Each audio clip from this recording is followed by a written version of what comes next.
বিসমিল্লাহির রহমানির রহিম। আজকের এই অনুষ্ঠানে উপস্থিত সকল প্রবাসী ভাই ও বোনেরা, আসসালামু আলাইকুম। আশা করি আপনারা সবাই ভালো আছেন। আমি প্রথমেই আমার পক্ষ থেকে, আমার স্ত্রী এবং আমার সাথে যারা এসছেন ঢাকা থেকে, আমরা যারা এসেছি সকলের পক্ষ থেকে আপনাদেরকে জানাচ্ছি আন্তরিক শুভেচ্ছা। প্রবাসী ভাই বোনেরা, আমি যতটুকু বুঝতে পারছি এখানে আপনারা আজকে যারা উপস্থিত আছেন, এখানে বিভিন্ন শ্রেণী পেশার মানুষ উপস্থিত আছেন, বিভিন্ন শ্রেণী পেশার মানুষ উপস্থিত আছেন। আপনারা এখানে অনেকে বেশ হয়তো অনেক দিন ধরে আছেন। আমার কাছে প্লেনে এই কাগজটা দেওয়া হয়েছে, এখানে একটা ড্রাফটিং আছে যে এই অনুষ্ঠানটিতে কি বলবো আমি। আপনারা আপনাদের চোখের সামনেই এখানে আমার কাছে একজন এটা দিয়ে গেল। তা কথার ফাঁকে যখন ওখানে ওনারা কথা বলছিলেন, দোয়া হচ্ছিল, আমি এই ফাঁকে একটু দেখলাম। আমার কাছে দেখে মনে হলো যে এই কাগজটি আমি পড়তে চাইছি না, আমি পড়তে চাইছি না।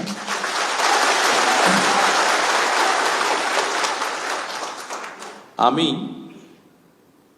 এতগুলো বাংলাদেশ যখন আমার সামনে আছে, আপনারা যারা এখানে বিভিন্ন কারণে এই দেশে আছেন, আপনাদের সাথে আমি আমার কিছু চিন্তা ভাবনা আপনাদের সাথে শেয়ার করতে চাই। আমার মনে হয় আজকে বোধহয় সেটাই বোধহয় উপযুক্ত হবে। প্রিয় ভাই বোনেরা, আপনারা যখন এখানে আছেন, আপনারা যেমন দেশের এখানে থেকে কষ্ট করে যেই কষ্টটা করছেন তার বিনিময়ে যেই অর্থটি পাচ্ছেন এবং সেটি যখন দেশে পাঠাচ্ছেন, সেটা যেমন বাংলাদেশের জন্য উপকার হচ্ছে, ঠিক এই দেশটিকে গড়তেও কিন্তু আপনারা সাহায্য করছেন, এই দেশটিকে গড়ে ওঠার জন্যও কিন্তু আপনারা কাজ করছেন। অর্থাৎ আপনারা একসাথে কিন্তু ওই নেবে বলা যে দুটো দেশ গড়ে তুলছেন ধীরে ধীরে। এক নিজের দেশ, দুই যে দেশে আপনারা আছেন সে দেশটি। আসার সময় আমি লাস্ট এসেছিলাম এখানে 2014 সালে, 2014-তে আমি কোকুকে দেখতে এসেছিলাম, আমার ছোট ভাইকে ওইখানে ছিল। তারপরে আমার আর আসার সুযোগ হয়নি। আমি যখন আজকে আসছি, অনেক কিছুর সাথে একটা জিনিস আমার চোখে খুব পড়লো।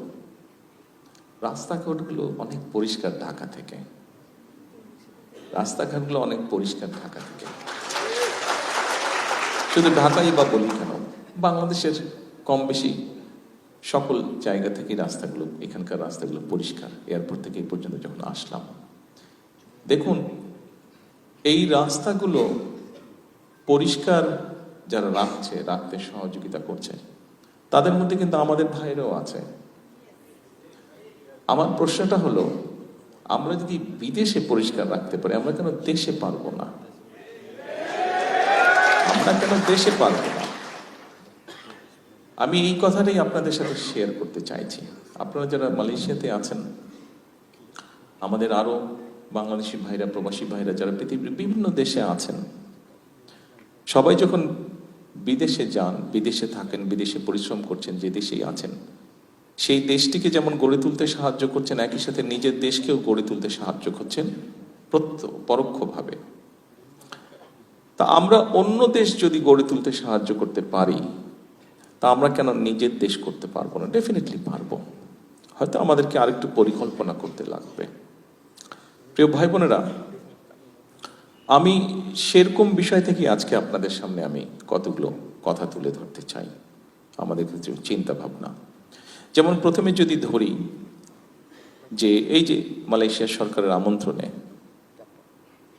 গত নির্বাচনে আমরা যখন আলহামদুলিল্লাহ আল্লাহর মতে জয়যুক্ত হলাম, প্রথম যে কয়েকজন ব্যক্তি আমাকে ফোন করে অভিনন্দন জানিয়েছিলেন, তার মধ্যে ডক্টর আনোয়ার ইব্রাহিম, মালয়েশিয়ার প্রধানমন্ত্রী, উনি তার মধ্যে প্রথম দুই একজনের মধ্যে উনি একজন জানিয়েছেন, এবং উনি আমাকে আমন্ত্রণ জানিয়েছেন আসার জন্য। সেই আমন্ত্রণেই আজকে এখানে এসেছি। কালকে ইনশাল্লাহ ওনার সাথে দেখা হবে, ওনার সাথে আমরা কথা বলবো। আমি জানি এখানে অনেকেই জানতে চাচ্ছেন হয়তো কি কি কথা হতে পারে। এটি জানতে চাচ্ছেন। হ্যাঁ, আমরা কিছু বিষয়ে কথা বলবো। এখানে প্রথমেই মালয়েশিয়া বলে যে বিষয়টি আছে, সেই বিষয়টি হচ্ছে যে আমাদের এখানে বহু শ্রমিক কাজ করেন অনেক দিন ধরে, যে কোনো কারণেই হোক আমাদের দেশ থেকে এখানে মানুষ আসতে পারছে না, কাজ নিয়ে জব নিয়ে এখানে আসতে পারছে না। একটি সমস্যা হয়তো তৈরি হয়ে আছে, আমরা তাদের সাথে আলোচনা করব ওনাদের সাথে যে এই সমস্যাটা আমরা কিভাবে কাটিয়ে উঠতে পারি, এটি যেরকম একটা আছে। একই সাথে আমাদের অনেক প্রবাসী ভাইরা আছে যারা বিভিন্ন কারণে, তাদের অনিচ্ছাকৃত কারণ হোক, বিভিন্ন কারণে অনেকেই বিভিন্নভাবে এই দেশের আটকে আছেন, দেশে ফিরতে পারছেন না। যতটুকু আমাদের কাছে হিসাব আছে প্রায় 2000-এর কাছাকাছি হবে মানুষ, বোধহয় বিভিন্নভাবে মিলিয়ে মানুষগুলো বিভিন্ন জায়গায় আটকে আছে। আমরা চেষ্টা করব এই মানুষগুলোকে কিভাবে এখান থেকে মুক্ত করা যায়, অন্তত ওনাদের সাথে আলোচনা করব এখানকার সরকারের সাথে। একই সাথে কিন্তু আমরা আরো বিষয় নিয়ে আলোচনা করতে চাই। যেমন আমরা জানি মালয়েশিয়া সেমিকন্ডাক্টর বা কম্পিউটার বা আইটি এই সেক্টরে ভালো। আমরা চাই যে তাদেরকে বাংলাদেশে আমন্ত্রণ জানাতে, এই দেশের ব্যবসায়ীদেরকে আমন্ত্রণ জানাতে বাংলাদেশে, যে তারা এই সেক্টরগুলো, আইটি হোক, এখানে অনেক ইন্ডাস্ট্রিজ আছে, ছোট ছোট অনেক ইন্ডাস্ট্রিজ আছে, টয় ইন্ডাস্ট্রি আছে, ইলেকট্রনিক ইন্ডাস্ট্রি আছে, এইগুলো দেশে তারা ইনভেস্ট করবে কিনা, বাংলাদেশে ইনভেস্ট করবে কিনা। অর্থাৎ আমরা শুধু একটা জায়গায় সীমাবদ্ধ থাকতে চাইছি না। আমরা যেটা জানি, মালয়েশিয়া বললেই আমরা মনে করি যে ঠিক আছে শ্রমিক, এই শ্রমিকদেরকেও আমরা চাইছি যে পরবর্তীতে যারা আসবে শ্রমিক, ওনাদেরকেও আমরা চাইছি শুধু যাতে অদক্ষ শ্রমিক না আসে, দক্ষ শ্রমিক যেতে আছে দেশ থেকে সবাই শ্রমিক। ইভেন আমিও একজন শ্রমিক, আমি যখন কাজ করছি আমিও শ্রমিক, হয়তো ডিফারেন্ট প্যাটার্নের শ্রমিক, কিন্তু আমিও একজন শ্রমিক। কাজেই বাংলাদেশ থেকে যারা আসবেন, সেটা মালয়েশিয়া হোক, পৃথিবীর অন্য কোনো দেশে হোক, তাদেরকে আমরা ট্রেনিং দিতে চাইছি। এই যে এখান থেকে আমি চায়নাতে যে যাব, এখান থেকে সেখানে তাদের সাথে আলাপ করব, এখানে মালয়েশিয়ানদের সাথে আলাপ করব, এর মধ্যে আমাদের জার্মানদের সাথে আলাপ হয়েছে, জাপানিজদের সাথে আলাপ হয়েছে, আমাদের ব্রিটিশদের সাথে আলাপ হয়েছে। আমাদের দেশে যে টেকনিক্যাল ইনস্টিটিউশনগুলো আছে, এগুলো আমরা ডেভেলপ করতে চাই, এগুলোকে আমরা আপগ্রেড করতে চাই। কি আপগ্রেড করতে চাই? আমরা কাজ করছি, আমরা বের করার চেষ্টা করছি যে আমাদের দেশের প্রায় 1.5 কোটি মানুষ পৃথিবীর বিভিন্ন দেশে আছে। এই 1.5 কোটি মানুষগুলো সাধারণত কি ধরনের কাজ করছে, 1 নম্বর। দ্বিতীয়ত হচ্ছে যে আগামী 10 বছর কোথায় কোথায় বাংলাদেশ থেকে মানুষ বিভিন্ন টাইপের কাজ নিয়ে, বিভিন্ন ডিফারেন্ট ক্যাটাগরির জব নিয়ে তারা যেতে পারে, কি কি সেগুলো, সেটাকে আমরা বের করার চেষ্টা করছি। অলরেডি দায়িত্ব দেওয়া হচ্ছে সরকারের কনসার্ন ডিপার্টমেন্টকে, তারা কাজ করছে, সেটা বের করার চেষ্টা করছি। সেইভাবে করে আমরা আমাদের লোকজনকে রেডি করব। যেমন ধরেন, আমরা যদি জাপানের কথা ধরি, জাপানিজদের সাথে আমাদের যেটা কথা হয়েছে, তারা তাদের দেশে নিশ্চয়ই আপনাদের ধারণা আছে, এখান থেকে তো খুব বেশি দূরে না, তাদের দেশের পপুলেশন কিন্তু এখন মাইনাসের দিকে, অর্থাৎ তাদের দেশে বয়স্ক মানুষের সংখ্যা বেশি, কর্মক্ষম বা ইয়াং মানুষের সংখ্যা কম, তাদের দেশে কমে যাচ্ছে ধীরে ধীরে। ফলে তাদের বড় দুটো সমস্যা দেখা দিচ্ছে।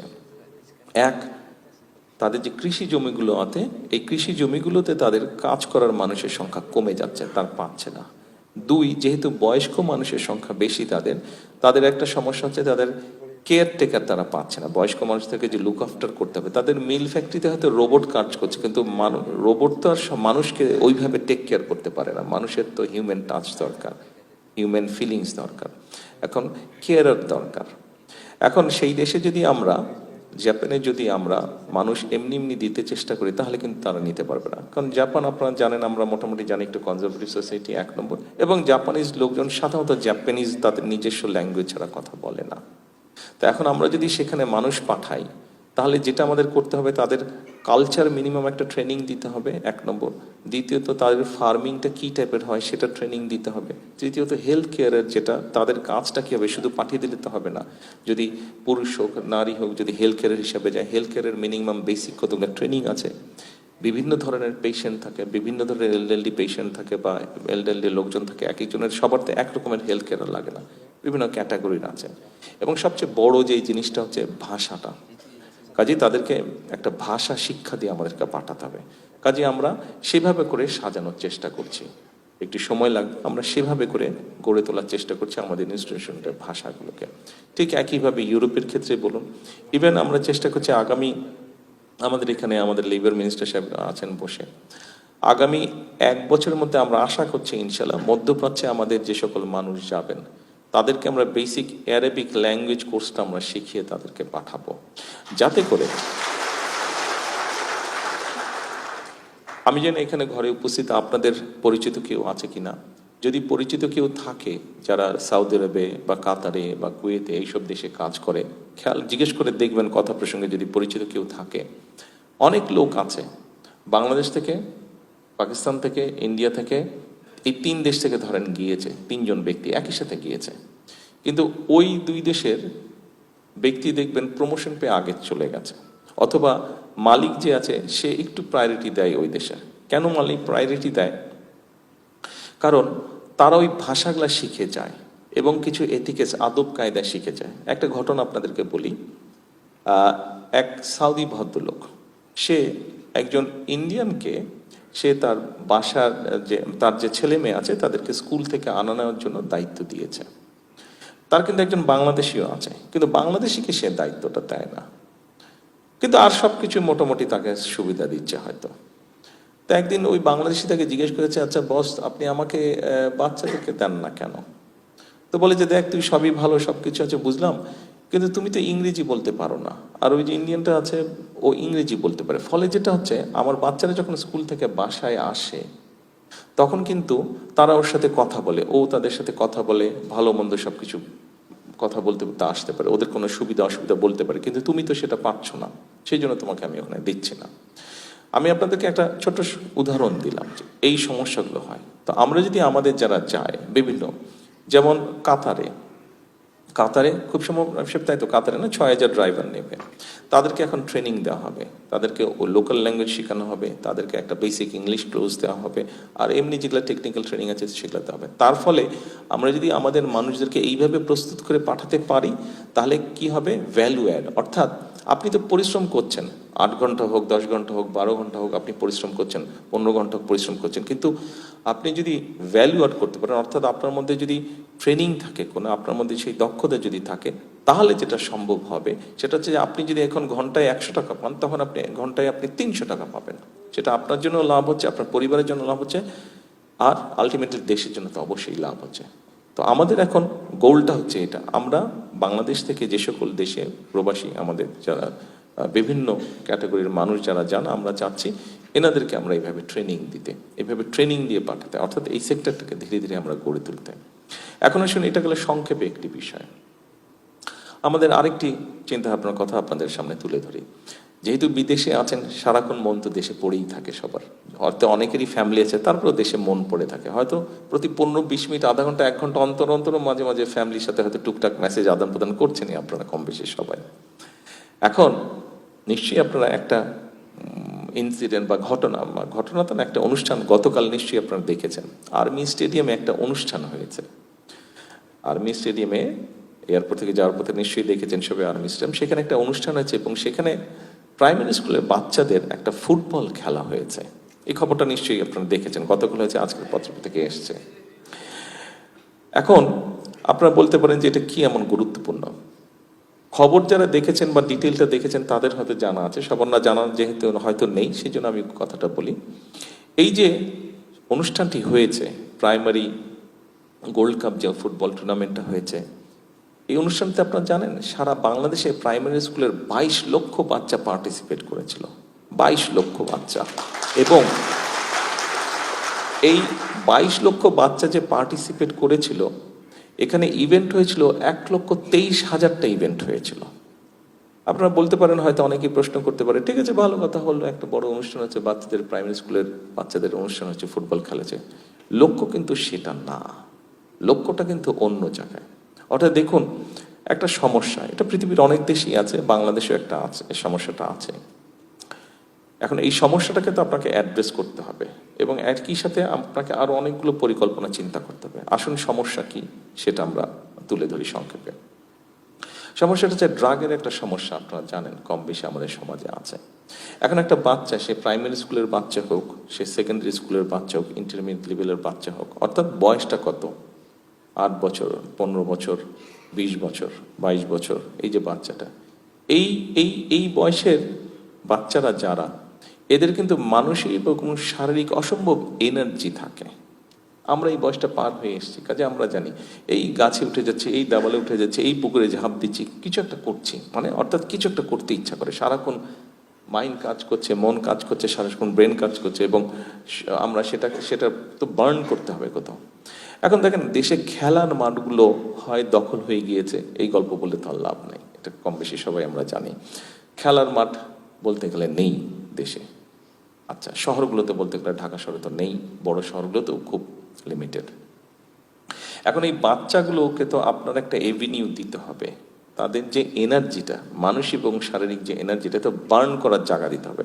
আপনি যখন তাকে খেলার সুযোগ দিবেন না, বন্ধ করে দিবেন, আপনি যখন তার, অনেকের মধ্যে অনেক কোয়ালিটি আছে, এখানে আপনারা আছেন অনেকে, আপনারা যে আমাদের বিভিন্ন জাতীয় দিবস হয়, 26শে মার্চ হয়, 16ই ডিসেম্বর হয়, 21শে ফেব্রুয়ারি, অনেকেই আপনারা কিন্তু গান করেন, অনেকে মিউজিক্যাল ইনস্ট্রুমেন্ট বাজান, অনেকে কেরাত প্রতিযোগিতা করেন, স্পোর্টসে অনেকে ভালো আছেন।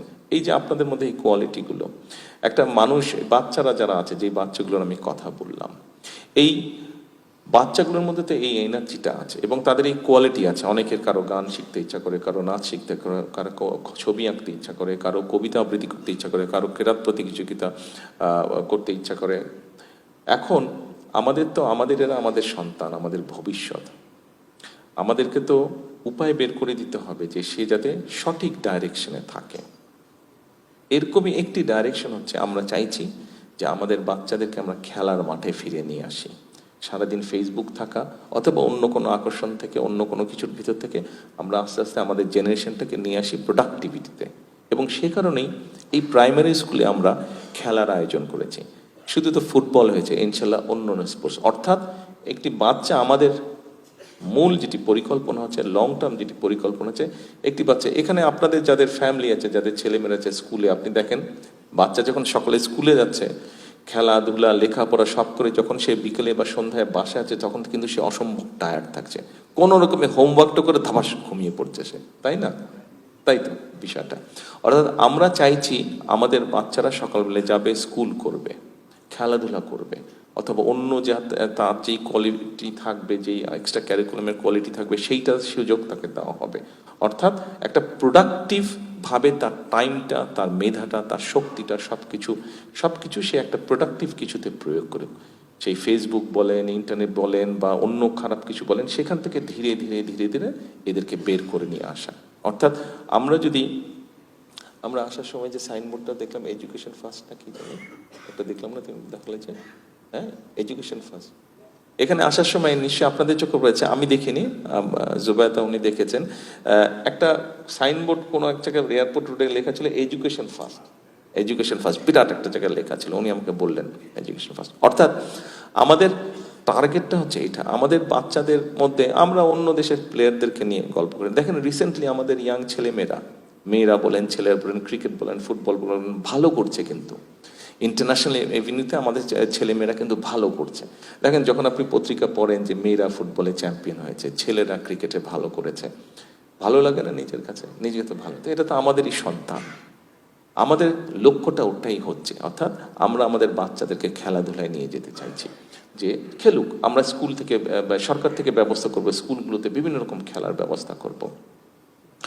আমরা একটা প্রতিযোগিতা শুরু করেছি, আপনাদের অনেকেরই একটা নাম খুব পরিচিত আছে, নতুন করি।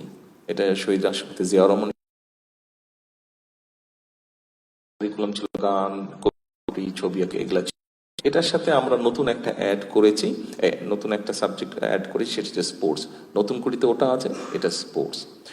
অর্থাৎ আমরা স্কুল লেভেলে, স্কুলের সিলেবাসের মধ্যে আমরা খেলাধুলাকে নিয়ে যাব। মোটামুটিভাবে এই পর্যন্ত নতুন কুড়ি স্পোর্টসের মধ্যে 8টা স্পোর্টসকে বাছাই করা হয়েছে, এবং স্কুল পর্যায়ে সিলেবাসের মধ্যে আমরা স্পোর্টস 5টা স্পোর্টস আমরা স্কুল পর্যায়ে দিব আমরা সিলেবাসের মধ্যে। এটা ইনশাল্লাহ আগামী বছর থেকে শুরু হবে না স্পোর্টস, আগামী বছর থেকে এটা শুরু হবে। ওকে ওর সিলেবাসটা, স্পোর্টসের সিলেবাসটা এমনভাবে তৈরি করার চেষ্টা করছি আমরা যে ওর ফুটবলটা, ও যেরকম অঙ্ক, ইতিহাস, বাংলা, ইংরেজি, ভূগোল যেভাবে সাবজেক্ট হয়, খেলাটা ওর একটা সাবজেক্ট থাকবে, ওইটাতে ওকে পাশ করতে হবে। ওটাতে পাশ না করলে কিন্তু পরীক্ষা পাশ হবে না। কাজে এইভাবে করে আমরা নিয়ে আসতে চাইছি। ঠিক একইভাবে আরেকটি বলি আপনাদেরকে, আমি আমার চিন্তাগুলা কি করতে চাইছি, যেহেতু সরকারের দায়িত্ব আমাদেরকে দিয়েছে জনগণ, আমরা কি করতে চাইছি, আমি কি করতে চাইছি আপনাদের সাথে শেয়ার করছি। এটাই আজকে আপনাদের সাথে কথা বলার সুযোগ হচ্ছে, সেই সুযোগটা আমি এইভাবে নিচ্ছি। আমি আমার চিন্তাগুলো আপনাদের শেয়ার করতে চাইছি। যদি মনে করেন যে কোনোটা চিন্তা পছন্দ না, বলবেন আমাকে। আচ্ছা, আসেন আরেকটা বিষয় শেয়ার করি আপনাদের সাথে। কয়েকদিন আগে, আমি জানি না আপনারা খেয়াল করেছেন কিনা কেউ কেউ, আমরা ছোট যখন ছিলাম, অনেকেরই এখানে সেই এক্সপেরিয়েন্স আছে, একটা অনুষ্ঠান হতো, অনেক কমে গিয়েছে দেখেছি অনুষ্ঠানটা, এটাকে আমরা আবার রিভাইভ করার চেষ্টা করছি অনুষ্ঠানে। সেটা সায়েন্স ফেয়ার হতো, কিন্তু সারা দেশে বিভিন্ন স্কুলে আমরা বিজ্ঞান মেলা হতো। আমরা ইনোভেশন নামে আমরা একটি অনুষ্ঠান শুরু করেছি। এই অনুষ্ঠানটি উপজেলা, জেলা পর্যায়ে হয়ে গিয়েছে। গত সপ্তাহে জেলা পর্যায়ে হয়েছে সারা বাংলাদেশের। এটা আগামী 29 তারিখে চীন মৈত্রীতে নেশন ওয়াইড, যেটা ন্যাশনাল, যেটা ইনশাল্লাহ চীন মৈত্রীতে হবে। অর্থাৎ আমরা আমাদের বাচ্চাদেরকে, আমাদের ছেলে মেয়েদেরকে আমরা ইনোভেটিভ, যে যার যেটা মাথায় যেটা আছে, 2জন বন্ধু হোক, 3জন বন্ধু হোক, নিজে সে একা হোক, কি সে করতে পারে, কি সে চিন্তা করে, তার কোনো কিছু ইনোভেট করার, কিছু আবিষ্কার করার, কিছু বানানোর কি সেটা চিন্তা, সেইটা সে যাতে বই প্রকাশ করতে পারে, সেটার যাতে প্রতিফলন সে ঘটাতে পারে, সেইটার জন্য আমরা অনুষ্ঠান শুরু করেছি। সেই অনুষ্ঠানটার ফাইনালটা হবে, নেশন ওয়াইডটা হবে ইনশাল্লাহ 29 তারিখে চীন মৈত্রীতে হবে। গেল খেলা, গেল ইনোভেশন। এবার আসেন, এরপরে আমরা স্কুল সিলেবাসের মধ্যে যেটা নিয়ে আসতে চাইছি। আমি এই জন্য বাচ্চাদের কথা বলছি বা স্কুলের কথা বলছি, আপনাদের সামনে তুলে ধরছি এই কারণে, এরা আমাদের ভবিষ্যৎ। আমাদেরকে তো আমাদের ভবিষ্যৎটা ঠিক করতে হবে। আমরা যদি ভবিষ্যৎটা ঠিক না করি, আমরা শুধু অন্য দেশের বাচ্চাদের দিকে চাই থাকবো, আরে এত ভালো করে ফেললো, ও এত ভালো করে ফেললো, অমুক দেশের বাচ্চা এত ভালো করে ফেললো। আরে ভাই, আমাদের নিজেদের বাচ্চাদের খবর নাই, এটা কোনো কথা হলো? আমাদের নিজেদের বাচ্চাদেরকে রেডি করতে হবে, বিকজ এদেরকে যদি আমরা মানুষ করে গড়ে তুলতে পারি, তাহলেই বাংলাদেশটা একদিন টার্ন রাউন্ড করবে। এটা, this is how I see it, how I believe it. একই সঙ্গে কালচার, আমরা যেটা করতে চাইছি, আমরা 5-6টা সাবজেক্ট রাখবো কালচার। একটা হতে পারে আর্ট, মিউজিক হতে পারে, কবিতা আবৃত্তি হতে পারে, কেরাত প্রতিযোগিতা হতে পারে। এই সাবজেক্টগুলো আমরা স্কুল সিলেবাসের মধ্যে নিয়ে আসবো। অর্থাৎ কেউ যদি গান শিখে, তাকে ওই গান ওইভাবে শেখার আমরা ব্যবস্থা করব, এবং তাকে পরীক্ষা হবে রীতিমতন। কেউ যদি মিউজিক্যাল ইনস্ট্রুমেন্ট বাজানো শিখে, তাকে ওইভাবেই সিলেবাস দেওয়া হবে, ওইভাবেই তার পরীক্ষা হবে। কেউ যদি কেরাত প্রতিযোগিতায় থাকে, তার ওরকমভাবেই পরীক্ষা হবে। অর্থাৎ তার ভিতরে যে কোয়ালিটিটা আছে, সেটাকে আমরা বের করে আনতে হয়, সেটাকে একদম ঝালাই করে একদম তাকে সুন্দরভাবে তৈরি করতে চাচ্ছি। অর্থাৎ এখন আপনি চিন্তা করেন, এই যেই কয়েকটা আমি শুধু কথা বললাম, তারপরে তো ভুলেই গেলাম আরেকটা বলতে, সেটা হচ্ছে আমরা ভাষাটাও তাদেরকে দিতে চাইছি। আমরা খুব সময় 6টা ভাষা ঠিক করেছি। আমি 6টা ভাষা, খুব আমাদের 6টা ভাষা আমরা ঠিক করেছি। একটা হচ্ছে ইংরেজিটার উপরে আমরা জোর দেব।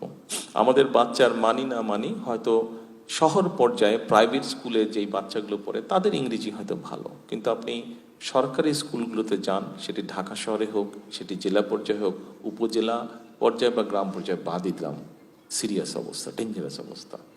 কাজেই আমরা চাচ্ছি বাচ্চাগুলোকে ইংরেজিতে আস্তে আস্তে দক্ষ করে তুলতে, এবং ইংরেজির পাশাপাশি আমরা আরেকটি ভাষা, এখন আপনারা জিজ্ঞেস করতেন কোন সে ভাষা, আমরা 6টি ভাষা, 5টা থেকে 6টা ভাষা আমরা টার্গেট করেছি। কোন 6টি ভাষা?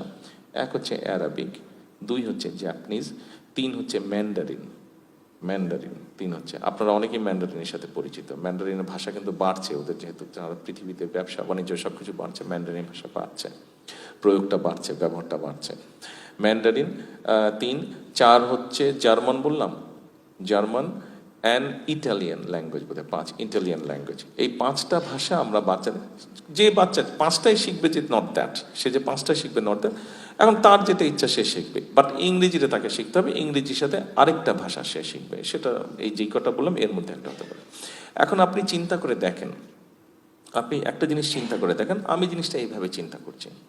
একটা বাচ্চা আজকে ক্লাস 1তেই বলেন বা 3তেই বলেন, 5এই বলেন আছে, এই বাচ্চাটা এই যে আমরা যেই সুযোগগুলো তৈরি করতে চাচ্ছি, এই সুযোগগুলো যদি আমরা তাদেরকে তৈরি করতে পারি ক্লাস 1-এর থেকে, এবং এই বাচ্চাটা যদি ক্লাস 12 পর্যন্ত with some vocational training, theory and both practical, অর্থাৎ একটা জিনিস এটা নষ্ট হয়ে গেল, বাতিটা নষ্ট হয়ে গেলো, এটাকে কিভাবে ফিক্স করবে, এই ট্রেনিংটা যদি তাকে আমরা দিতে পারি, এরকম যদি আরও ট্রেনিং দিতে পারি, তো এরকম এটাও আমরা ইনক্লুড করছি ভোকেশনাল ট্রেনিংয়ের যে প্র্যাকটিক্যাল এবং থিওরি, এটা ক্লাস 8 থেকে 12 পাবেন, 6 থেকে ক্লাস 12 পর্যন্ত, 6 থেকে ক্লাস 12 পর্যন্ত প্র্যাকটিক্যালটা হবে, থিওরিটা তার আগে নাকি?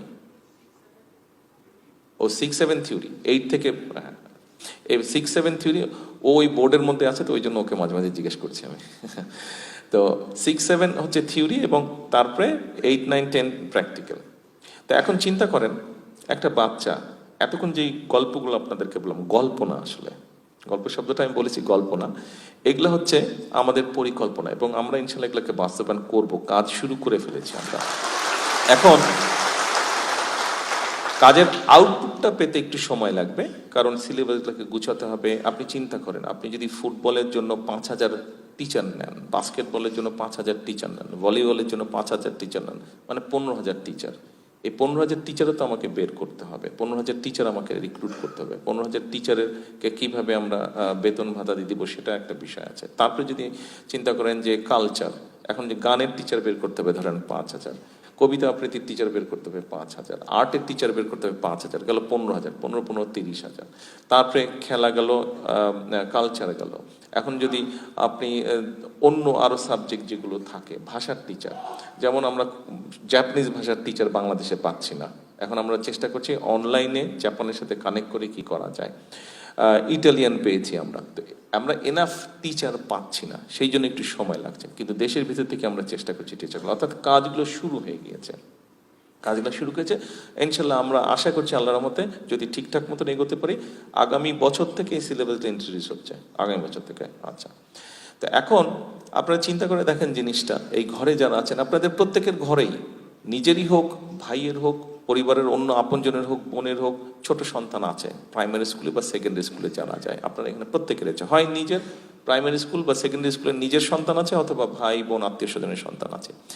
এই বাচ্চাটা আপনার ভাগিনা হোক, ভাতিজা হোক, যাই হোক না কেন, আপনি নিজে কল্পনা করে দেখেন, এই বাচ্চাটা যখন দুটো ল্যাঙ্গুয়েজ পারবে, ইংরেজির সাথে সাথে আরেকটা ল্যাঙ্গুয়েজ পারবে, ধরেন সে জাপানিজ ল্যাঙ্গুয়েজ পারে, সে যখন খেলাধুলার কোনো একটা খেলাধুলায় যখন সে মোটামুটিভাবে ভালো পারবে, সে যখন একটা মিউজিক্যাল ইকুইপমেন্ট বাড়াতে পারবে, সে যদি আর্ট করতে পারে, এই বাচ্চা যখন বড় হবে, তার যখন ভোকেশনাল বেসিক ট্রেনিং থাকবে, আপনি বলেন তো এই বাচ্চা যখন বড় হবে, ওকে কে ঠেকায় রাখতে পারবে কোন কাজে?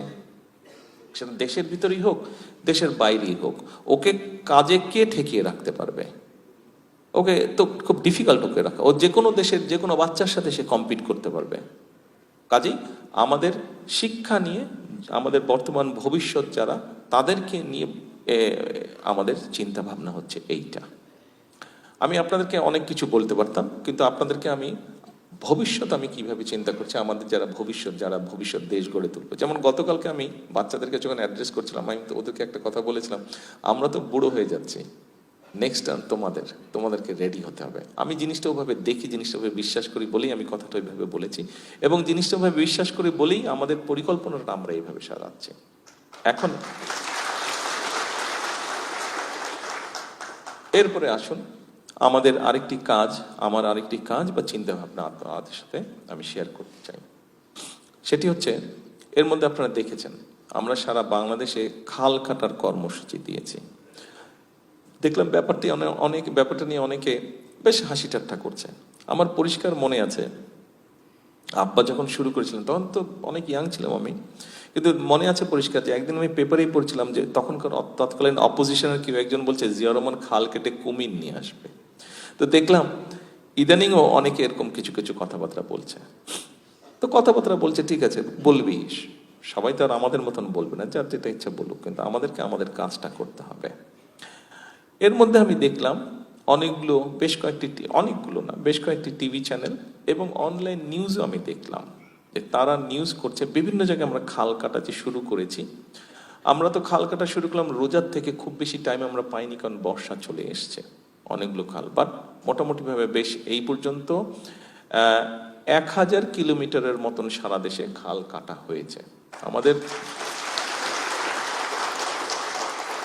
খাল নতুন করে কাটা পুনর্খনন মিলিয়ে 1000 কিলোমিটারের মতন এবার হয়েছে। আমরা এখন আর পারবো না এই মাসের থেকে, আগামী যে জুলাই মাস থেকে তো আমরা পারবো না, আগামী কয়েক মাস, কারণ বর্ষা চলে আসছে। কিন্তু যেটা নিউজ দেখলাম এবং বিভিন্ন খবর যেটা জোগাড় করলাম, সব জায়গায় যে 100% ঠিকঠাক মতন হয়েছে তা না, ফাঁকিঝুঁকি হয়েছে, সেটাও আমরা চেক করছি অনবরত, সেটা আমরা চেক করছি। ফাঁকিঝুঁকি পেলেই আমরা চেষ্টা করছি ওটাকে আবার যাতে ঠিক করা হয়। বাট তারপরেও এই পর্যন্ত যেটা দেখলাম যে অনেক জায়গায় দেখলাম মানুষ পানি পাচ্ছে, কৃষকরা পানি পাচ্ছে। এখানে আপনারা যারা আছেন আপনারা অনেকেই কিন্তু গ্রামে বসবাস করেন, গ্রামে আপনাদের বসত বাড়ি আছে, বাড়িতে যান অথবা এখান থেকেও সোজা যান। বাংলাদেশে একটা ডেঞ্জারাস অবস্থার মধ্যে আমরা আছি। সেই ডেঞ্জারাস অবস্থাটা কি দেখুন, 20 কোটি মানুষ, আমাদের 20 কোটি মানুষ, প্রায় কিন্তু পত্রপত্রিকায় আমরা পড়তাম যে বিভিন্ন জায়গায় নদী শুকিয়ে যাচ্ছে, বিভিন্ন জায়গায় খাল বিল শুকিয়ে যাচ্ছে, মানুষ পানির অভাবে কষ্ট পাচ্ছে। অনেক সময় কিন্তু আপনারা যারা বিশেষ করে যাদের ফ্যামিলি চাষাবাসের সাথে সম্পৃক্ত আছেন, আপনাদের নিশ্চয়ই ধারণা আছে, আপনার বয়স যখন 15 বছর 18 বছর ছিল তখন আপনার পরিবার যারা ডিপ টিউবওয়েল ব্যবহার করতেন চাষবাসের জন্য, তখন যতটুকু গভীরে গেলে পানি পাওয়া যেত, এখন তার থেকে আরো 1-150 ফিট বেশি গভীরে যেতে হয় মিনিমাম। এই অভিজ্ঞতা নিশ্চয়ই এই ঘরে অনেকেরই আছে। আমি নিজে যখন ছোট ছিলাম, ধরেন আমার বয়স যখন 10-12 ছিল, তখন আমার পরিষ্কার মনে আছে ঢাকার ক্যান্টনমেন্টে আমরা যেই বাসায় থাকতাম, কোনো এক কারণে একবার একটা গর্ত করা হয়েছিল। ওই গর্তটা বোধহয় 6-7 ফিট, যখন গর্তটা খুললো দেখলাম পানি বের হচ্ছে। এখন ওই এলাকায় মিনিমাম 500 ফিট না গেলে পানি পাওয়া যায় না, আন্ডারগ্রাউন্ড ওয়াটার যেটা, পানি পাওয়া যায় না। এরকম আমি এই যে দেশের মধ্যে বিভিন্ন জায়গায় যাচ্ছি, অনেক জায়গা থেকে দেখলাম রিপোর্ট এসছে, বর্ষার সময় একদিকে বর্ষা মানে বর্ষায় ধুয়ে সাফা হয়ে যাচ্ছে সবকিছু, কিন্তু তার থেকে একটু দূরে কৃষকরা বর্ষার সময় পানির কষ্ট পাচ্ছে, ঠিকভাবে পানিটা প্ল্যান ওয়েতে পানিটা, অর্থাৎ তার খেতে সে বর্ষার সময়ও পানি দিতে পারছে না, পানিটা নিতে পারছে না।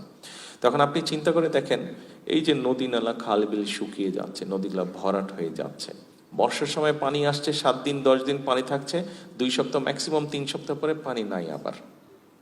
এখন 20 কোটি মানুষ প্রতিদিন পানি ব্যবহার করছে, এবং প্রতিদিন আমরা নিজেদের ব্যবহারের জন্যই হোক অথবা আমাদের কৃষিকার্যের জন্যই হোক না কেন, এই যে নিচে থেকে পানি ব্যবহার করছি, কিরকম একটা ডেঞ্জারাস অবস্থার মধ্যে আমরা যাচ্ছি।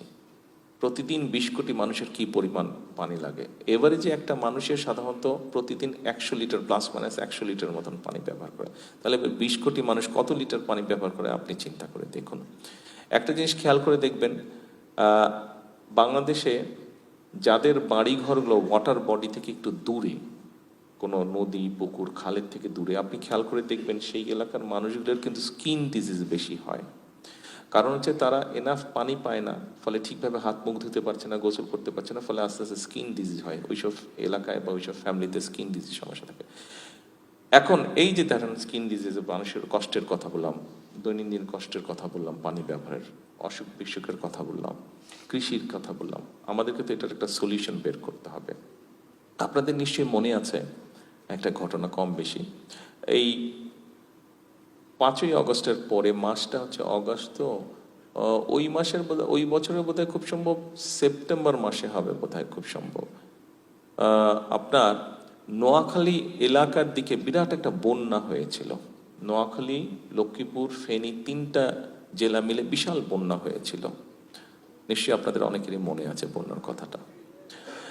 আপনাদেরকে তাহলে বোঝানোর জন্য আরো ইজি করে আমি বলি, ধরেন একটা সুইমিং পুল, এখানে তো অনেক সুইমিং পুল আছে, আপনারা দেখেন একটা সুইমিং পুল, আপনারা চিন্তা করেন সুইমিং পুলের ডেপথ বেশি না, ধরেন 7 ফুট ডেপথ, গভীরতা 7 ফুট, কিন্তু সুইমিং পুলটা এইসব সুইমিং পুলের মতন না। ধরেন সুইমিং পুলটা 50 square mile, minimum 50 square mile, মানে আপনি যদি সেন্টার পয়েন্ট থেকে যেদিকেই যান 50 মাইল হবে বা কিলোমিটার হবে, 50 কিলোমিটার বা মাইল যেটাই বলেন না কেন, মাইল হলে আরো বেশি হয়ে যাবে, কিলোমিটারও যদি ধরেন, এখানে কি মাইল না কিলোমিটার, যেহেতু কিলোমিটার আপনাদের বুঝতে সুবিধা সেজন্য কিলোমিটার, অর্থাৎ এই ফুলদানিটা টেবিলের মধ্যেখানে আছে, এখান থেকে আপনি যেদিকেই যান 50 কিলোমিটার, আর ডেপথ হচ্ছে 7 ফিট। এখন চিন্তা করেন এই বড় এই সুইমিং পুলটাতে কি পরিমাণ পানি আছে, চিন্তা করতে পারছেন কি পরিমাণ? চোখটা বন্ধ করে 3 সেকেন্ডের জন্য চোখটা বন্ধ করে চিন্তা করেন কি পরিমাণ পানি। এই যে বন্যার যেটার কথা বললাম, এই বন্যাটার সময় ব্যাপারটা অনেকটা এরকমই হয়েছিল। এখানে ফেনী, লক্ষ্মীপুর, নোয়াখালী থেকে কেউ আছেন? ওয়াও, বেশ অনেকজন আছেন, গুড, থ্যাংক ইউ। তো এখন আপনারা চিন্তা করে দেখেন, যেহেতু এটা আপনারা ওই এলাকার মানুষ, আপনারা চিন্তা করে দেখেন, অথবা যে যার জেলা সেই জেলাটাই চিন্তা করে দেখেন, এই 3টা জেলা মোটামুটি ব্যাপক পুরাটা কিন্তু সেই প্রায় 3 সপ্তাহের মতন, 2.5 সপ্তাহের মতন পানির নিচে ছিল। কি পরিমাণ পানি! 3 সপ্তাহ পরে কিন্তু এক পানি নাই, আর পানি নাই, এতগুলা পানি নাই। আপনি পানি ক্রিয়েট করতে পারবেন? পানি আপনি ক্রিয়েট করতে পারবেন? আপনি পানি ক্রিয়েট করতে পারবেন না। কোথায় গেল পানিগুলো? সব সমুদ্রে চলে গেল। আমরা যেটা করতে চাইছি, এই যে পানিটা 2 সপ্তাহ বা 3 সপ্তাহের জন্য ছিল, এই যে বিশাল এক সুইমিং পুলের পানি, 50 স্কোয়ার মাইল সুইমিং পুলের পানি, এই পানিটাকে আমরা ধরে রাখতে চাইছি, পানিটাকে আমরা ধরে রাখতে চাইছি। এই জন্যই আমরা সারা দেশে খাল খনন করতে চাইছি। এই খালগুলোর ভিতরে যখন বর্ষার সময় বাড়তি পানিগুলো আসবে, এই খালগুলোর ভিতরে আমরা নিয়ে যেতে চাইছি। অর্থাৎ খালগুলোর ভিতরে নেওয়ার কয়েকটি উদ্দেশ্য বা লক্ষ্যের মধ্যে একটা হচ্ছে যে আমাদের এই যে আন্ডারগ্রাউন্ড ওয়াটার লেভেল যে নিচে চলে যাচ্ছে, আস্তে আস্তে এটাকে আমাদের রিচার্জ করতে হবে। এখন যে অবস্থায় চলে গিয়েছে, আমরা যদি আজকে থেকে মোটামুটি সবগুলো খাল যদি মোটামুটিভাবে পানিতে ভরে দিতে পারি, বাংলাদেশের যত খাল আছে খনন করে, আপনারা জানেন এগুলা এই যে আন্ডারগ্রাউন্ড ওয়াটার যেখানে চলে গেছে, রিচার্জ হতে মোটামুটি নর্মালে আসতে কত বছর সময় লাগবে? 30 বছর মিনিমাম, 30 বছর। মানে আপনি এই কাজটা আজকে শুরু করলে এইটার সুফল আমরা হয়তো এই ঘরে উপস্থিত অনেকেই দেখে যেতে পারবো না আমাদের জীবন দশায়, 30 বছর লাগবে। তাহলে চিন্তা করেন এই কাজটা করাটা কতটুকু গুরুত্বপূর্ণ আমাদের জন্য। তারপরে তো কৃষিকাজের জন্য ব্যবহারের জন্য আছে। আর এই যে আল্লাহর দেওয়া যে পানি, এটা যে চলে যাচ্ছে, এটাকে তো আমাদের ব্যবহার করতে হবে সঠিকভাবে। এবং সেজন্যই আপনারা নিশ্চয়ই খবরে এটাও দেখেছেন যে আমরা এর মধ্যে পদ্মাটা আমরা মোটামুটিভাবে একনেকে পাশ করেছি, তিস্তাটাতে আমরা করছি, তিস্তাটা নিয়ে আমরা কাজ করছি, এখানে আমরা কিছু কারেকশন করছি, প্ল্যানের কিছু পরিকল্পনা পরিবর্তন করছি। অর্থাৎ এই তিস্তা এবং পদ্মা দুটোতে আমরা দুটো বিরাট ব্যারেজ অর্থাৎ ওয়াটার রিটেনার আমরা তৈরি করব। যেই ওয়াটার রিটেনার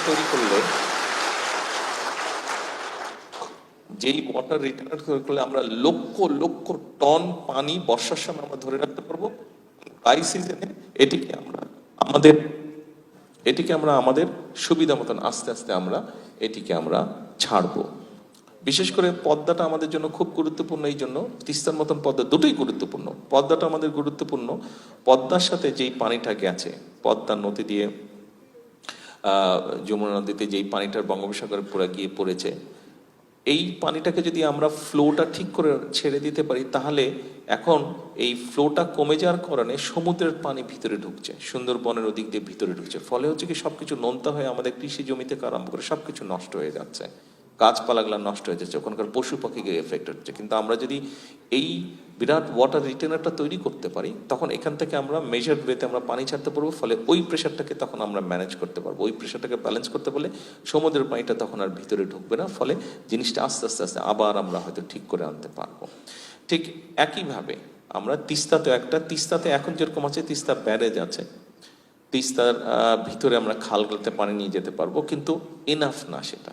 এবং সেই জন্যই আমরা যেটা আমরা কথা বলবো, এই যে আমরা যাচ্ছি, আমরা ওদেরকে বলবো, ওদের থেকে টেকনিক্যাল, ওদের সেই অভিজ্ঞতা আছে, আমাদের সেই টেকনিক্যাল অভিজ্ঞতা এখনো অতটা হয়তো নেই আমাদের। তারপরে আমাদেরও ইঞ্জিনিয়াররা আছে, ওনারাও চেষ্টা করছেন যে আমরা ওদেরকে বলবো যে আমাদেরকে এই ওয়াটার রিটেনার তারা তৈরি করে দিতে পারে কিনা, যেটা আমরা আমাদের কৃষিকাজ হোক, ব্যবহারের জন্য হোক, সব কিছুতে আমরা এটা ব্যবহার করব। অর্থাৎ আমরা আমাদের এই সম্পদগুলোকে আমরা, পানি সম্পদটাকে আমরা আমাদের কাজে ব্যবহার করতে চাই।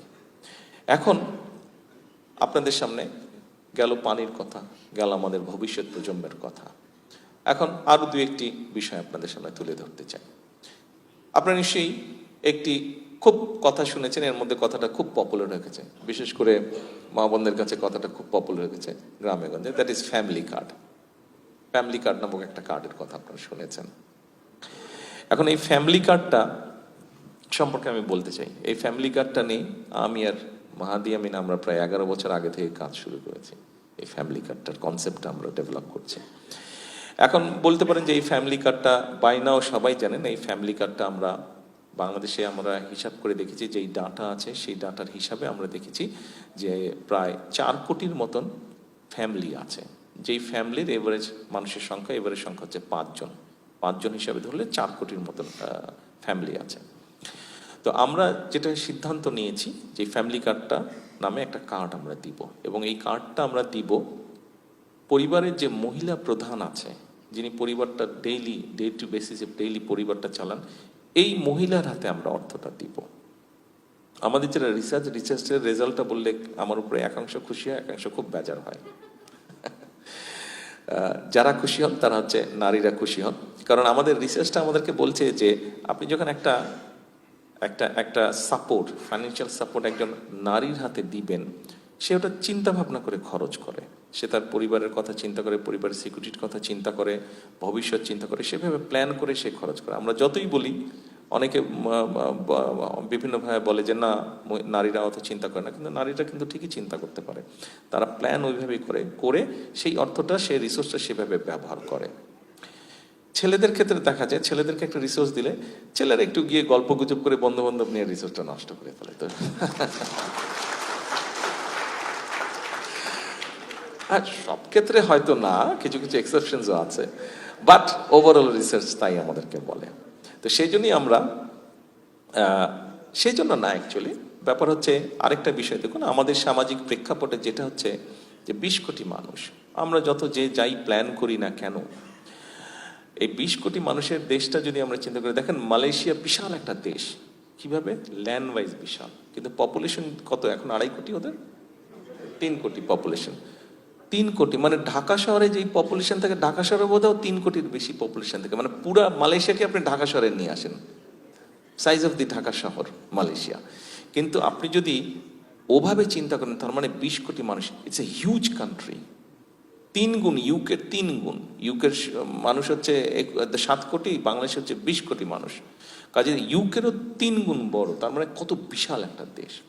এখন এই দেশটি আপনি যতই পরিকল্পনা করেন, আপনি যদি একটা অংশকে, অর্থাৎ 20 কোটির মধ্যে 10 কোটি নারী, এই নারীকে যদি আপনি পিছনে ফেলে রাখেন, তাহলে তো আপনি এগোতে পারবেন না। ইভেন আপনি আপনার সংসার নিয়ে কথা চিন্তা করে দেখেন না কেন, আপনার নিজের ফ্যামিলি নিয়ে চিন্তা করে দেখেন, আপনার এবং আপনার ওয়াইফ দুইজনে যদি মিলিতভাবে সংসারটা রান না করে, আন্ডারস্ট্যান্ডিং এর ভিত্তিতে যদি রান না করে, আপনার বিভিন্ন রকম সমস্যা হবে, সংসারে হবে না।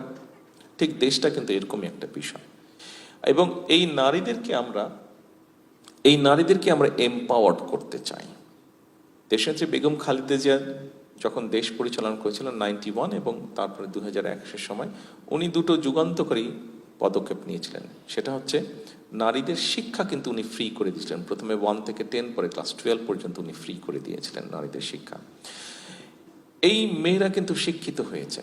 এখন এদেরকে আমাদেরকে এম্পাওয়ার করতে হবে অর্থনৈতিকভাবে।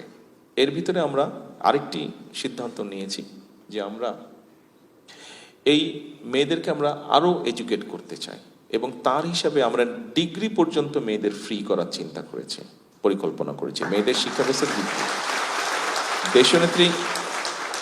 দেশনেত্রী খালেদা জিয়া ইন্টারমিডিয়েট পর্যন্ত করে গিয়েছেন, ওই লিগাসিটিকে টেনে আমরা ডিগ্রি পর্যন্ত নিতে চাচ্ছি। এবং অ্যাডেড যেটা করতে চাইছি, যারা ভালো করবে তাদেরকে আমরা স্কলারশিপের ব্যবস্থা করব, মেয়েদেরকে, নারীদেরকে।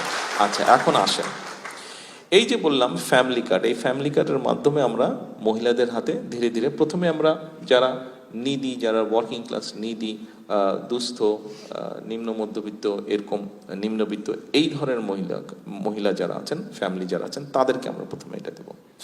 আপনি হয়তো বলতে পারেন যে 2,500 টাকা কি?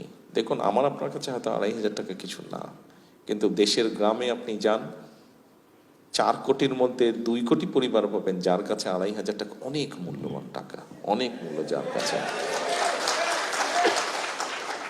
এবং এই 2,500 টাকা যদি আপনি তাকে দেন, সে কিন্তু তখন প্রথমেই যেটা করবে, কারণ আমি নিজে দেখেছি, দেখা থেকে আমি তখন বুঝলাম যে আমি যা চিন্তা করেছিলাম, আমরা যে 11 বছর ধরে কাজ করছিলাম, তাহলে আমাদের চিন্তার সাথে আস্তে আস্তে জিনিসটা বাস্তবে মিলছে। কি সেটা?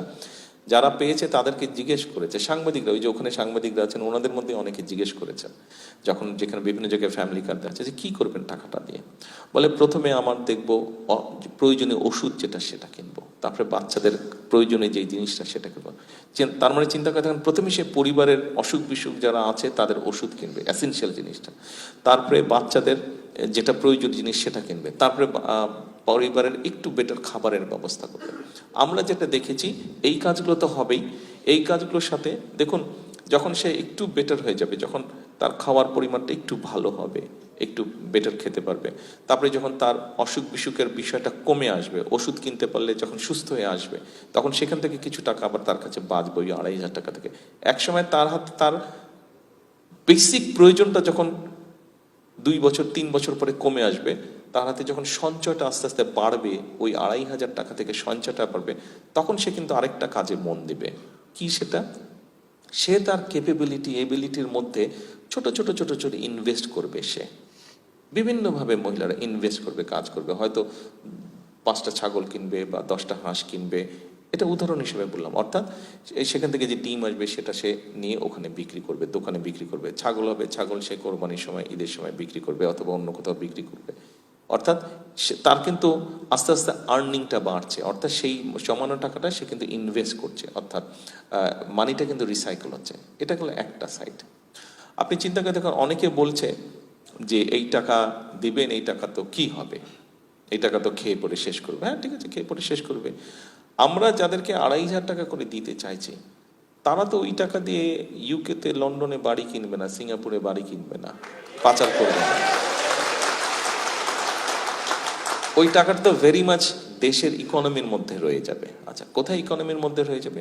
ধরেন এটা একটা গ্রাম, এই গ্রামে আমরা, এখানে যে মা বোনে বসেছেন, ওখানে ওনাদের মধ্যে আমরা ধরেন 100 জনকে ফ্যামিলি কার্ড দিলাম। তা 100 জনকে ফ্যামিলি কার্ড দিলাম, 100 ইন্টু 2,500 হলে কত হয়? 2.5 লাখ টাকা, 2.5 লক্ষ টাকা। আচ্ছা, এখন এই 100 জনের মধ্যে ধরেন এই 100 জন তো বিভিন্ন রকম গ্রোসারি করছে, তাই না? সংসার চালানোর জন্য গ্রোসারি করতে হচ্ছে, পাড়ার ওই গ্রামের গ্রোসারির দোকানে যাচ্ছে। তো গ্রোসারির দোকানে গিয়ে সে আলু কিনছে, পটল কিনছে, আচ্ছা বাচ্চার জন্য একটা চিপস কিনলো, অথবা পাশের দোকান, কাপড়ের দোকান আছে, ওখান থেকে বাচ্চার জন্য একটা কাপড় কিনলো, অথবা নিজের জন্য একটা কাপড় কিনলো, অথবা তার মেয়ের জন্য চুড়ি কিনলো, অথবা একটা গয়না কিনলো, কিছু একটা কিনলো, কানের দুল কিনলো বা কিছু কিনলো। এখন ফ্যামিলি কার্ড পাওয়ার আগে এই 100 জন মহিলা খুব বেসিক এসেনশিয়াল জিনিসগুলো কিনছে।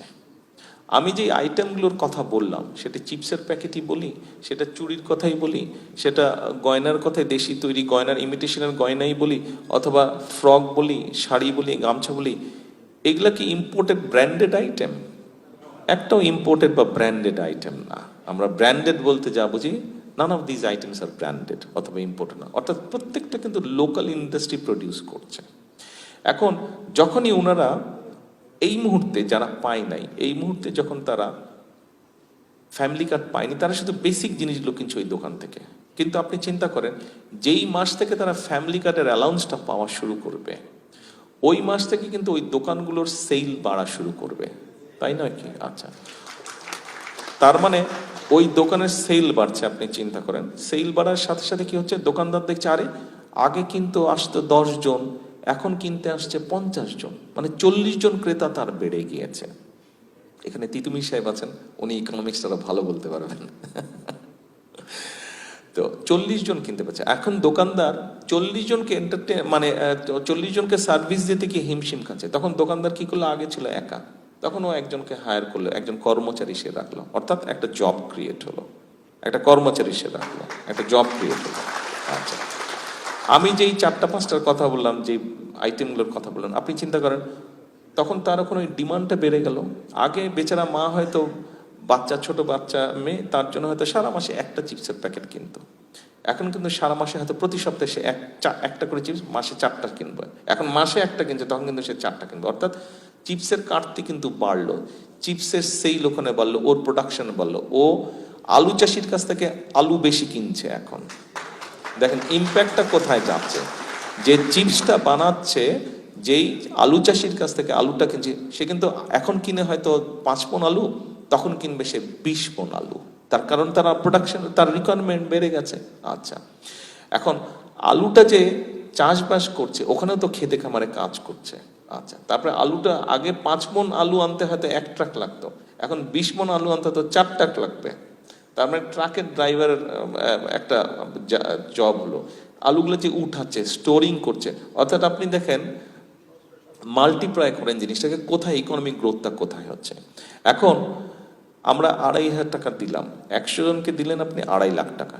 এটা যখন আপনি 1 কোটিকে দিবেন, 1 কোটি মানুষের হাতে যখন 2,500 টাকা, এখন গুণ করেন, সবার ফোন আছে, ফোনে ক্যালকুলেটর আছে, গুণ করেন আপনার ফাইন্যান্সিয়াল ইম্প্যাক্টটা, ইকোনমিক ইম্প্যাক্টটা কোথায় গিয়ে পড়ছে।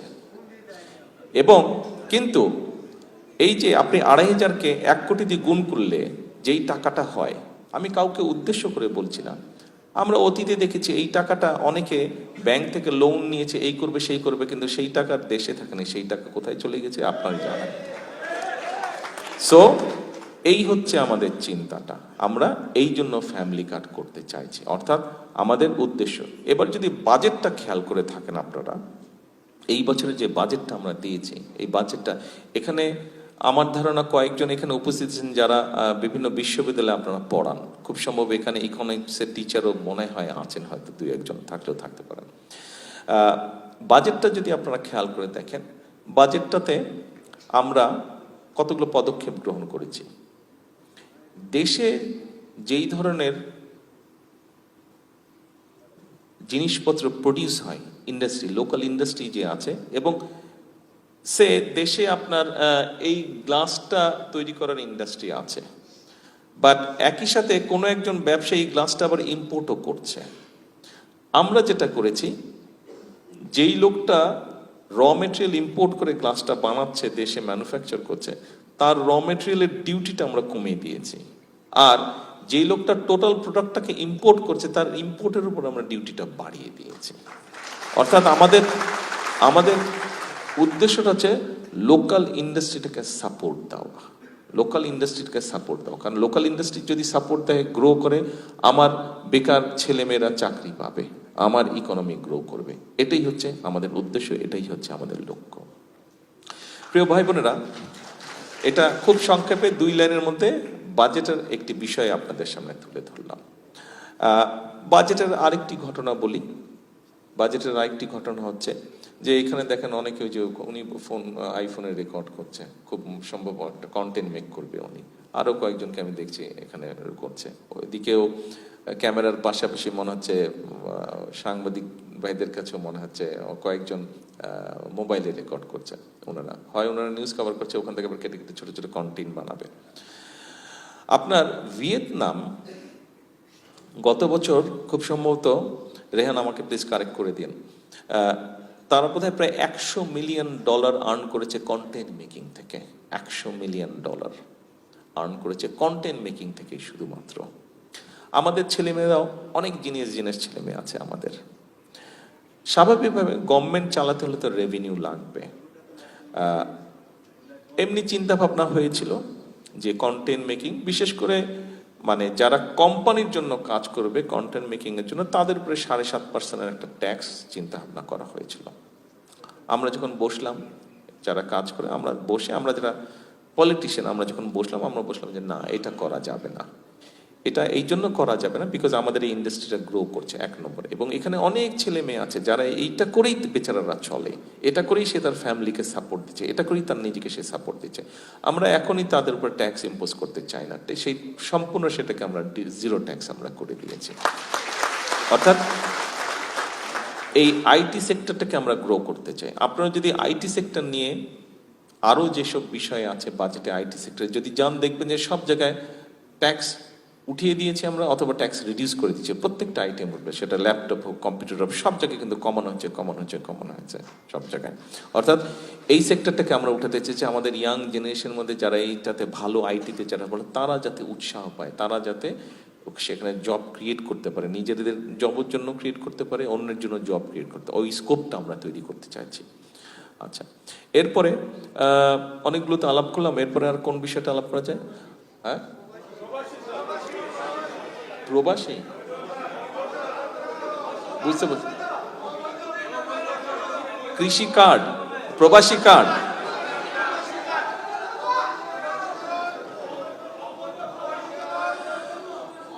আচ্ছা, প্রবাসী কার্ডের বিষয়টা আমার মনে হয়, প্রবাসী কার্ডের যে বিষয়টা সেটা হচ্ছে যে দেখুন, গভর্নমেন্টের না অবৈধ, শুনেন শুনেন, আপনারা এখানে তো বিদেশে আছেন, আপনারা এখানে বিদেশে আছেন, আপনি যেই দেশে আছেন, আপনি মানেন বা না মানেন, আমি মানি বা না মানি, এখানে তো আপনাকে এই দেশের আইনে চলতে হবে, বাস্তবতা বুঝতে হবে আপনাকে। আপনি আবদার ধরলে তো চলবে না, আমাদেরকে তো এই দেশের আইনে চলতে হবে, তাই না? এখন প্রথমেই আমি যেই কথাটা বলেছি, আগামীকাল ওনাদের সাথে আমরা কথা বলবো, অসুবিধা আছে আমরা সেগুলো তাদেরকে আলাপ করব, তাদের সাথে আমরা তাদেরকে বোঝানোর চেষ্টা করব, কিন্তু তারা তো আর তার দেশের আইনের বাইরে যাবে না, তারা তাদের দেশের আইনের বাইরে যাবে না, তারা তাদের দেশের আইনের ভিতরে থাকবে। সেই আইনের ভিতরে থেকে যতটুকু আমরা আমাদের প্রবাসীদের জন্য সুবিধা আদায় করতে পারি বা সুবিধা তৈরি করতে পারি, আমরা সেটা অবশ্যই করব। এটা তো নর্মাল ব্যাপার, আমাদের কাজের অংশ। কিন্তু আমি আপনাদের সাথে এতক্ষণ যেই আলাপটা করলাম, সেটা আমি সম্পূর্ণ বাংলাদেশের সার্বিক পরিস্থিতি নিয়ে আপনাদের সাথে আলাপ করলাম। সেই সার্বিক পরিস্থিতির, অর্থাৎ আমরা দেশটাকে আমরা কোথায় নিতে চাইছি, আমরা কোন দিকে নিতে চাই, অনেকগুলো চ্যাপ্টার আছে, অনেক সেক্টর আছে, অনেক দিক আছে, সবগুলো তো আলাপ করলে রাতভর কাবার হয়ে যাবে। তো জার্নি করে এসেছি, কালকে আবার সারাদিন প্রোগ্রাম আছে, ইচ্ছা থাকলেও কথা বলতে পারবো না, তো কালকের জন্য প্রস্তুতি নিতে হবে, রাতও হয়ে গেছে অনেক। তো এখন প্রিয় ভাই বোনেরা, মূল বিষয় যেটি হচ্ছে যে দেখুন, আমরা 30 লক্ষ কোটি টাকার দেনা নিয়ে এই সরকার কাজ শুরু করেছে। এর ভিতরে তো দুর্নীতি ছিলই, এর ভিতরে বিভিন্ন রকম অরাজকতা ছিলই, এর ভিতরে আমরা দেখেছি প্রশাসন বলুন, সেটি বিভিন্ন টাইপের প্রশাসন বলুন, নির্বাচন কমিশন বলুন, সবকিছু একটা অরাজক অবস্থার মধ্যে ছিল। কাজে এই সম্পূর্ণ শিক্ষা ব্যবস্থা ধ্বংসের দ্বার প্রান্তে, স্বাস্থ্য ব্যবস্থা ধ্বংসের দ্বার প্রান্তে, দেশের নির্বাচন ব্যবস্থা ধ্বংসের দ্বার প্রান্তে ছিল, অর্থনৈতিক অবস্থা ভঙ্গুর, মাত্র যেটা বললাম। তো এই সবগুলো ব্যবস্থাকে অ্যাড্রেস করে নিয়ে, এই সবগুলো ব্যবস্থাকে আমাদেরকে ধীরে ধীরে অ্যাড্রেস করতে হচ্ছে। কাজেই মূল যেই বিষয়টি হচ্ছে, আমাদের হতাশ হবার কোনো কারণ নেই, বাংলাদেশ নিয়ে হতাশ হবার কোনো কারণ নেই। আমাদের সামনে আপনাদেরকে এতটুকু বলতে চাই যে বাংলাদেশ, আমি দৃঢ়ভাবে বিশ্বাস করি, বাংলাদেশের সামনে একটি অত্যন্ত সুন্দর এবং উজ্জ্বল ভবিষ্যৎ আছে। তবে এখানে একটি বিরাট তবে আছে, তবে হচ্ছে যে আমাদেরকে এর জন্য পরিশ্রম করতে হবে, আমাদেরকে এর জন্য কষ্ট করতে হবে, এবং সবচেয়ে বড় বিষয়টি হচ্ছে যে আমাদেরকে এর জন্য ধৈর্য ধারণ করতে হবে, ধৈর্য ধারণ করতে হবে আমাদেরকে। যেই কথাটি দিয়ে আমি শুরু করেছিলাম, যে দেখুন, আসার সময় যেই জিনিসটা সবচেয়ে বেশি, এটা তো ঠিক আছে, নতুন রাস্তা হবে, বিল্ডিং হবে, এগুলা তো চোখে পড়েই, এটা তো কোনো জিনিস না। কিন্তু যেই উদাহরণটা আমি আপনাদের সামনে দিয়ে শুরু করেছিলাম, যে ঢাকার থেকে রাস্তাগুলো অনেক পরিষ্কার লেগেছে আমার কাছে, এবং এই পরিষ্কারের সহায়তা কিন্তু, বা পরিষ্কার করার কাজটা কিন্তু আমার দেশের ভাইরাই করছে। কাজে আমার কথা হচ্ছে, আমার দেশের ভাইরা যদি এখানে পারে, তা আমরা দেশে কেন পারবো না, দেশে কেন করব না? হ্যাঁ, প্রবাসীদেরকে সুবিধা দিতে হবে। কি সুবিধা? একজন একজন একজন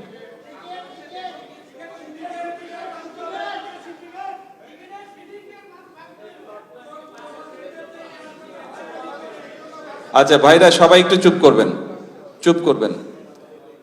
আমি এটাই চাচ্ছিলাম, এই যে এখন মাত্র এই গত কয়েক সেকেন্ডে যে ঘটনাটা হলো, এই ঘটনাটা আপনাদের সবাইকে দেখানোর জন্য আমি এটা চাচ্ছিলাম। কি সেটা জানেন? আপনারা সবাই একসাথে কথা বলেন, কেউ কাউকে কথা বলতে দিচ্ছেন না,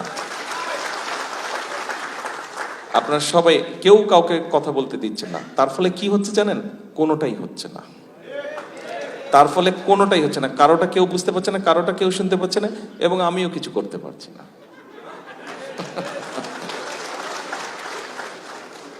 এই জায়গাটা থেকে আমাদের আসতে হবে। প্রিয় ভাই বোনেরা, প্রিয় প্রবাসী ভাইয়েরা, দেখুন আপনারা আমার বিগত এক যুগ সম্পর্কে আমার উপর দিয়ে কি গিয়েছে, আমার পরিবারের সাথে কি হয়েছে, কম বেশি একটা ধারণা আপনাদের আছে। আমি কয়েকদিন আগে বাংলাদেশে বেশ কিছু সাংবাদিক ভাইদের সাথে আমি কথা বলছিলাম। সেখানে আমি একটা কথা বলেছিলাম, সেখানে ওনাদের সকলের সামনে আমি একটি কথা বলেছিলাম। দেখুন, বিশেষ করে 1/11-এর পরে এবং তারপরেও বিভিন্ন সময় কতগুলো ঘটনা ঘটেছিল আমার সাথে, কতগুলো ঘটনা ঘটেছে আমার মায়ের সাথে, কতগুলো ঘটনা ঘটেছে আমার বাবা ভাইয়ের সাথে, বিভিন্ন ঘটনা ঘটেছে। আপনাদের হয়তো ভুলে গেছেন, সেই সময় হয়তো অনেকেই দেখেছেন, বাট এখন ভুলে গেছেন। আম্মা একবার না ভুলে গেছেন, যেটা আমি বলবো ভুলে গেছেন, ভুলাটাই স্বাভাবিক। সেটা হচ্ছে আম্মা একবার খুব অসুস্থ হয়ে গিয়েছিলেন। সেই সময় একটি হসপিটালে অ্যাম্বুলেন্স চাওয়া হয়েছিল, তারা অ্যাম্বুলেন্সটি দেয় নাই সেদিন। ঠিক আছে, এখন এক মিনিট, আমি যেটা বলতে চাইছি দয়া করে একটু শুনুন। তারা সেটি দেয়নি অ্যাম্বুলেন্সটি। এখন আজকে এই মুহূর্তে বিএনপি দেশ পরিচালনার দায়িত্বে আছে, I am the prime minister.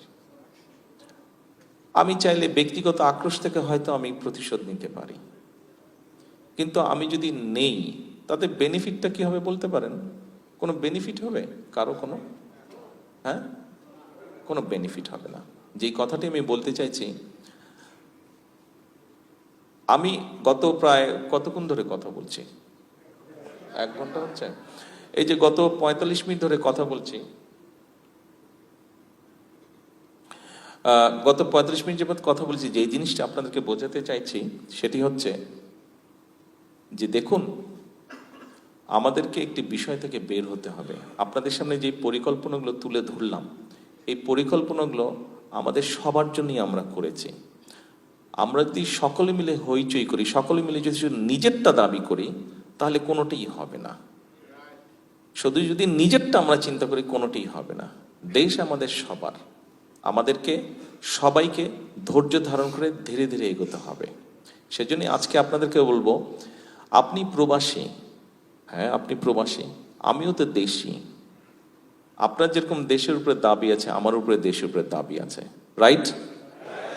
আসেন না কথাটাকে চেঞ্জ করি আমরা। দাবি কথাটা কেন আমরা বারে বারে বলি, কেন আমরা ভিন্নভাবে চিন্তা করি না? আমরা দাবিটাকে ভুলে গিয়ে কেন আমরা বলি না, প্রবাসী হিসেবে আপনার যেরকম দেশের প্রতি কর্তব্য আছে, দেশি হিসেবে আমারও তো দেশের প্রতি কর্তব্য আছে। আসুন না আজকে আমরা আমাদের কি দাবি আছে সেটা থেকে বেরিয়ে এসে আমরা চিন্তা করি আমাদের কি কর্তব্য আছে দেশের প্রতি, what we can do for the country. আমরা কি নিব দেশ থেকে? দেখুন, দেশ থেকে কেউ একজন, একটি গোষ্ঠী দেশ থেকে নিতে নিতে দেশটিকে একদম শেষ করে দিয়েছে, আজকে দেশটিকে একদম ধ্বংস করে দিয়েছে। ঠিক আছে, হয়েছে, ঠিক আছে হয়েছে, কি করার? কিছু করার ছিল না। আমরা চেষ্টা করেছি, বুকের রক্ত দিয়েছে মানুষ, দেশকে স্বৈরাচার মুক্ত করেছে। এখন আসুন আমরা সকলে মিলে কি করতে পারি দেশের জন্য, এইটিতে আমরা আসি। প্রিয় প্রবাসী ভাই বোনেরা, আপনাদের সকলের কাছে দেশবাসীর পক্ষ থেকে এবং আপনাদের পক্ষ থেকে দেশবাসীর প্রতি একটি কথা রাখলাম, আসুন আজকে থেকে আমরা চিন্তা করি আমরা কি করতে পারি দেশের জন্য। দেশের জন্য আমরা কি করতে পারি, এটি হোক আমাদের আজকের চিন্তা। আপনাদের কাছে এই আশা রেখে, এই চাওয়া রেখে আমার বক্তব্য আজকে শেষ করছি। সকলে ইনশাআল্লাহ সুস্থ থাকবেন, ভালো থাকবেন। আসসালামু আলাইকুম।